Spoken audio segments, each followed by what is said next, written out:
Mommy, Yes. happy birthday. I love you. Mom? এবার সব জল্পনা কল্পনাকে দূরে সরিয়ে শাকিব খান অপু বিশ্বাসের জন্মদিন পালন করতে এসেছেন। সবাই খুব হাসি আনন্দে দিন কাটিয়েছেন। মানে এটাই সবচেয়ে বেশি ভালো লাগলো যে শাকিব খান অপু বিশ্বাসের সাথে আবারও মিলতে যাচ্ছে।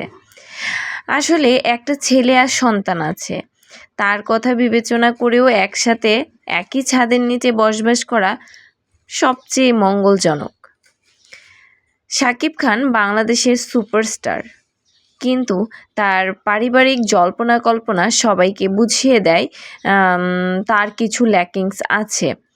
কিন্তু অপু বিশ্বাস তার যে ছেলে জয় তাকে নিয়ে খুবই টানাপোড়েন অবস্থার মধ্য দিয়ে গিয়েছেন।